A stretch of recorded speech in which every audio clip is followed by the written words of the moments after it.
Hello there and welcome to my channel. In today's video I wanted to go over the topic of watercolor and water soluble paints.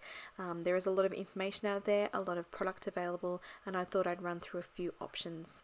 So I thought we would start with pan sets. This one here is by Winsor & Newton. This is their Cotman watercolor range. This is more their student range.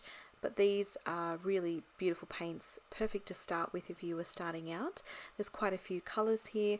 This is the half pan size that they have available. This is probably the most common kind of size out there.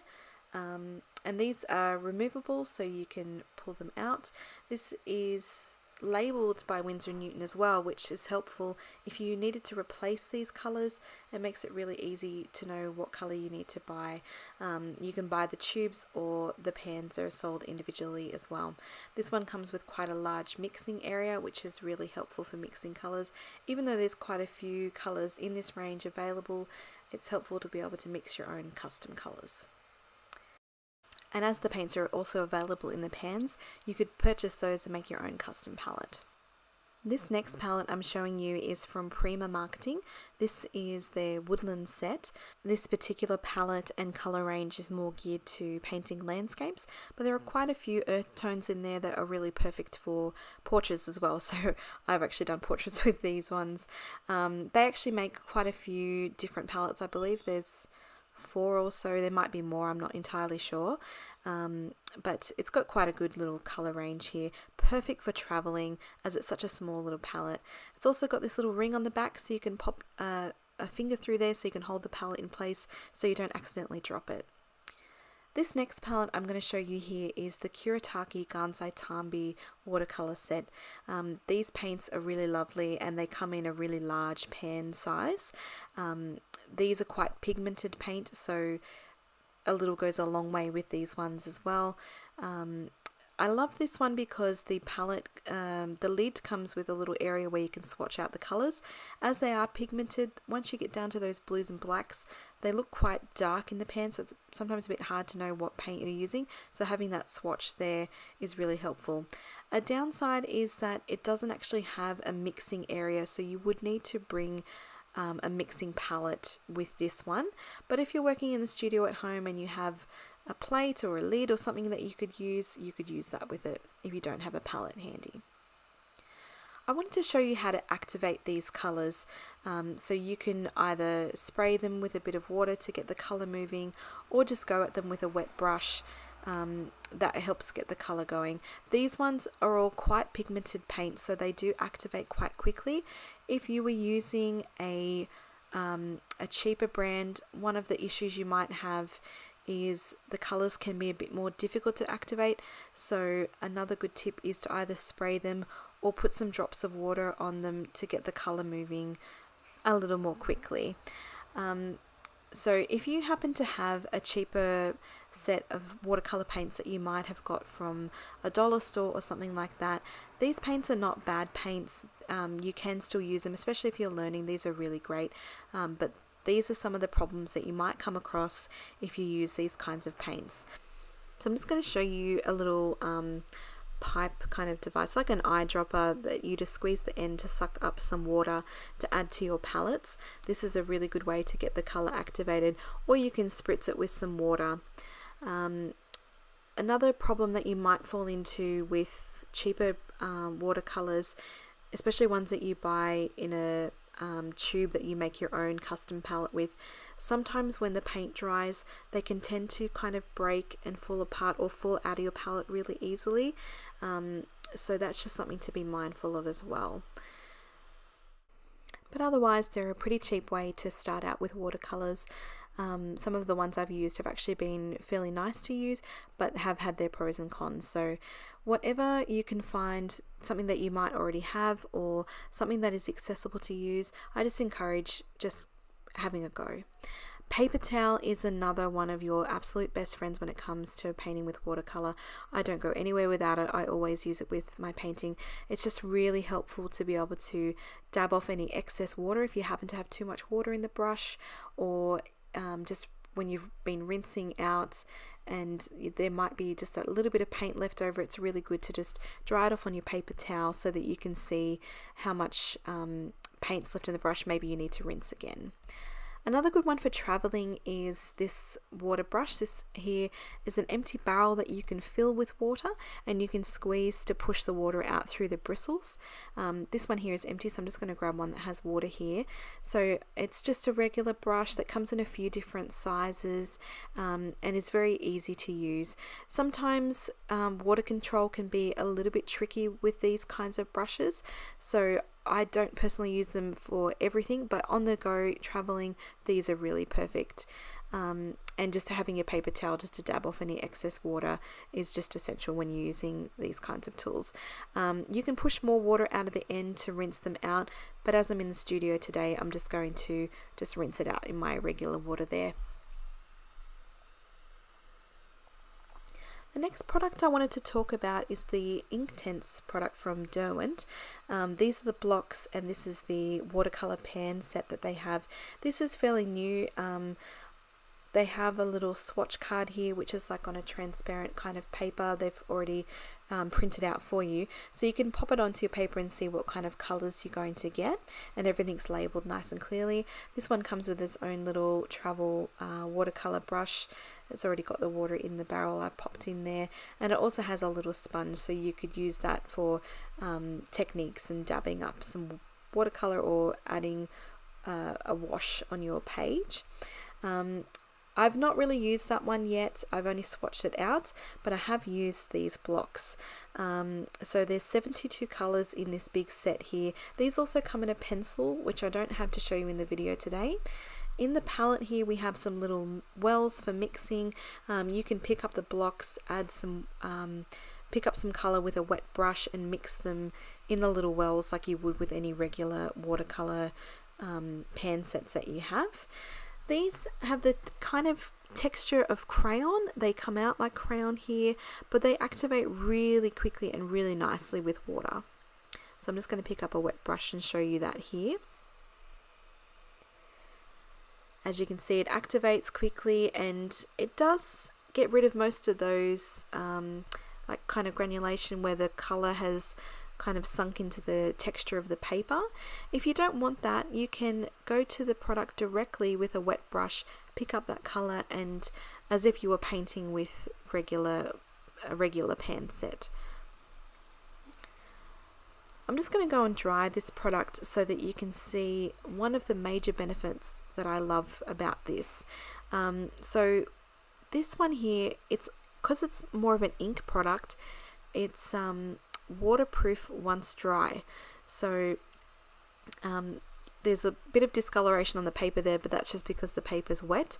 That is not reactivating at all like regular watercolor would. It's not picking up any color, so this is really great if you want to layer colors on top of each other and you don't want the colors underneath to reactivate. I'm going to show you on the regular watercolor that we did earlier. I'm going to pick up some of the color.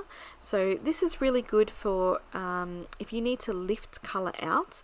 You just hit it with a wet brush as I'm doing here, so you can kind of just work the color into the paper, but then you can also pick up the color with a paper towel, just kind of dab it away. This is really great if you need to remove some color, if you put a bit too much down, or you just want to kind of erase some. So that's can be seen as a pro and a con, but the Derwent ones are waterproof once dry, so I do like that about them as well. Next, I'm going to show you these watercolor tubes. These ones are from Daniel Smith.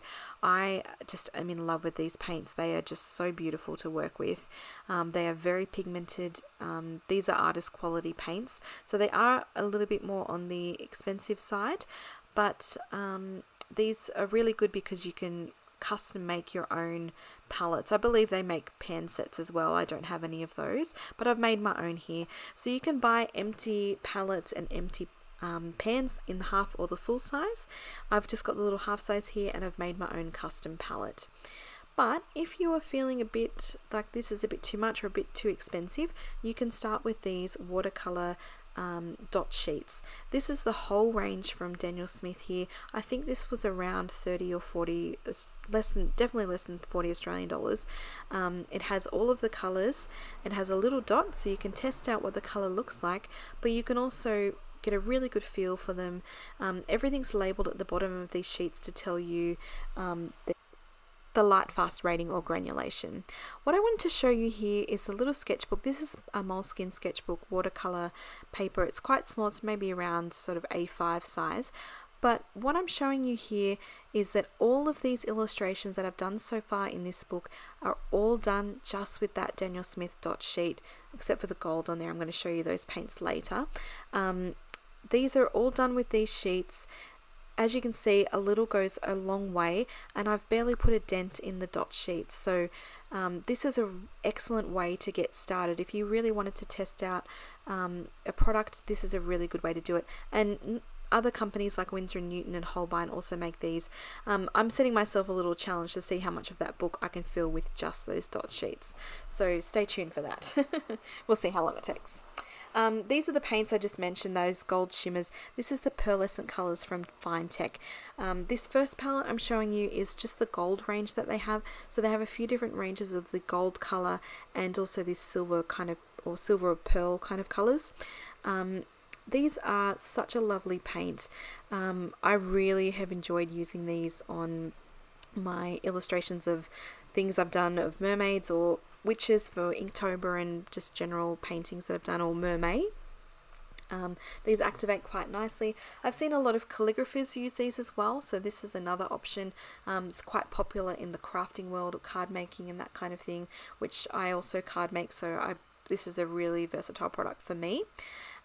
This paints on really lovely onto white paper, but it also works really well if you're using it on a dark cardstock, so black paper and that kind of thing.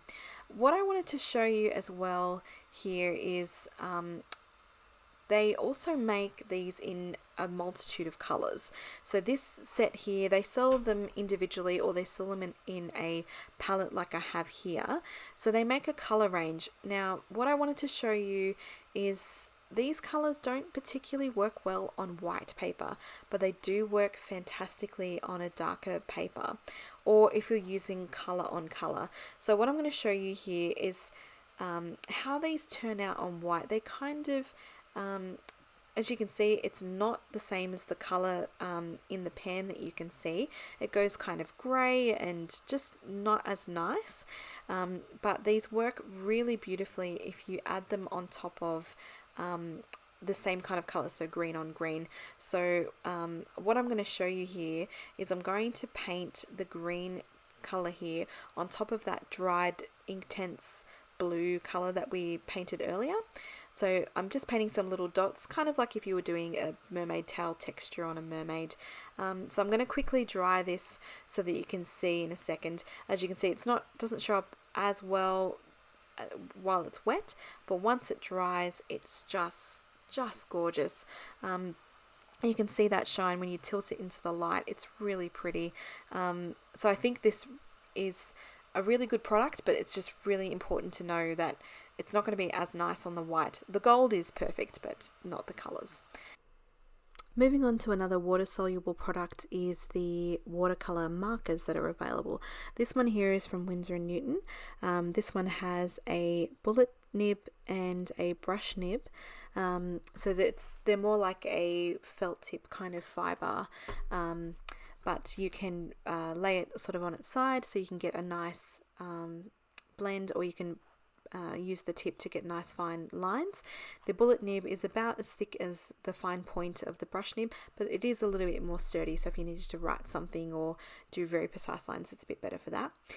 While these are wet, these activate really nicely. I'm not sure how well they would activate once they had a bit of time to dry on the page. I know that they would still activate, but probably not as quickly as this. It may also depend on the kind of paper that you use as well. So I do intend to do a video discussing different types of papers. Another product we have here is the Ecoline brush pen. This is another watercolor brush marker. It just has the one end, this one does not the dual tip. It's also kind of the felt pen there. This one here, it activates really quickly. I find these ones blend really nicely.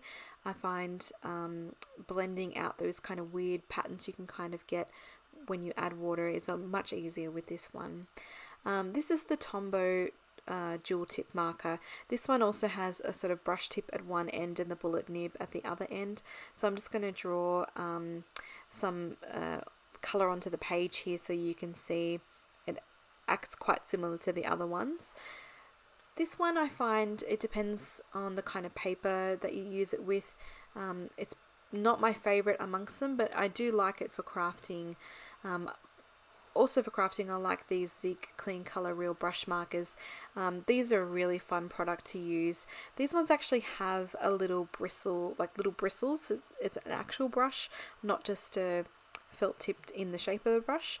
I'm trying to sort of show you the bristles there, but it's a bit hard. So you can get really nice fine lines or turn it to the side to blend out. It's a really great product, this one. This is actually more of an ink base than watercolor.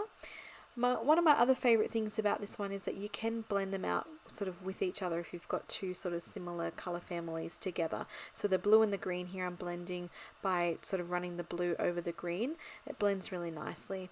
You can of course still blend out with water as well. So with those Tombow ones, I just find that they maybe don't activate as well. They work better on some paper than others, so that's just something to be mindful of. But those Zig ones, they activate really quickly with the water there. So these are just another great product to try out if you're getting into the watercolor world. This next product I want to show you is gouache. This is a little white tube of gouache which you could actually use with your regular watercolors if you're not ready to delve into the world of gouache. But I wanted to show you these anyway because this is such a fantastic product as well. These paints here, these ones are actually Art Spectrum. There's a couple of Winsor & Newton colors in here. I really like these because they are very pigmented and quite opaque. You can get quite opaque coverage. I apologize for the condition of my palette here. I know it looks quite horrible. This is just the nature of gouache. When it dries, it kind of cracks and goes like that. But you can still use them. So these are probably best straight out of the tube, but you can store them like this and just reactivate with water. They activate very well. The white doesn't activate as well, I've found. So I always try and use that one fresh. But as you can see, these are so pigmented. Look how much paint that's putting down. That activated so quickly, and it covers over these blue colors here. So this is one of the best things about gouache, is that you can get this really kind of oil painterly painted kind of look, but without the hassle of oil colors or acrylic kind of paint. These are just another really fun product to use. I'm going to show you a painting I've done here. This one here, I want to show you how you can layer these light colors over the dark. So this yellow kind of blonde highlights here over this brown red kind of color. It's really great. The background here I've done with the gouache as well, but I've used it quite watered down so you can get that really watercolored kind of look, but it also dries matte, so a lot of illustrators use that because it doesn't have that glare. This last painting set I'm going to show you here is the Magellan Mission White Class paint. This is like a hybrid paint between gouache and watercolor, and this is why I'm showing you this one last here. These come in 15mm tubes. I did have to buy these ones online from Korea. My beautiful mum gave me some money for my birthday last year to buy this set, and I absolutely adore it. This is such a fun painting set. I also purchased a palette to go with this one. It's quite a large palette, as you can see. It holds all of my colors though, and it's got two really large mixing areas, so this is really perfect for painting in a studio at home. These colors are really nice and vibrant as well, and there's also some really nice natural tones in there. So this is a really versatile color set. These colors activate really quickly as well, and as I said, they're quite bright, so you can get nice white coverage like you do with the gouache as well. You can layer light colors over dark. So I'm also going to show you an illustration I've done using these paints. This was a ballpoint drawing that I'd done, and then I've used these paints so you can layer those light colors over the dark there. This was just done in a reasonably priced kind of cheap sketchbook. I've used quite a few layers in the background there to get that really dark midnight blue kind of sky, but this was really fun to paint and I was really happy with how that one turned out. Next, I wanted to show you some tools that you might use with watercolor. First off, I'm going to start with this watercolor ground. This one here is by Daniel Smith. Basically, this is like a primer that you can paint onto different surfaces that you can use your watercolor paints with, or gouache. Daniel Smith makes this in a white, gold, black and silver kind of color. I'm just going to show you a couple of illustrations here that I've done. I've used the gold here. This is just on my regular sketchbook. I've done 3 coats of the gold and I've painted my drawing on top of that with my Daniel Smith watercolors. They just came out really nice. I'm going to show you a silver one as well. This stuff you can paint on, you could paint it on the cover of a sketchbook, you can paint it onto wood, timber, glass, that kind of thing. Very, very versatile. This next one is just regular masking tape. Masking tape is another one of your best friends when it comes to using your watercolor supplies. So this one here is quite easy to tear and it's very easy to use, and you can do different things with it. So I'm just going to show you here. I've just basically masked off a couple of shapes here. I just added some masking tape and then painted over the top of it with some watercolor to get some like triangles and just random shapes. Just something fun to do. Hair dryers or a heat tool are perfect when using watercolor as well. It helps you dry your projects in between. The heat tool is normally used for embossing, but it does blow out hot air like a hair dryer does too, just a bit more heat. So just really good to dry in between. I'm just showing you another way to use masking tape is to create borders on your paintings. So I use this to hold my painting to the board that I was using. It gives a nice crisp white edge, and it also holds your paper in place so it doesn't buckle too much. This one buckled a little bit, but nothing that putting it behind glass wouldn't fix. So we're almost at the end of our video here. I just wanted to say thank you for watching. I hope you found this video helpful. If you have any questions, please feel free to leave them in the comments. I'll always read anything that's anyone has to say or to ask me. If you haven't already, I'd love for you to subscribe. If you want to see more content from me, you could hit that bell icon as well. I hope you get out there and just try whatever products you have and just have some fun creating. You have a lovely day.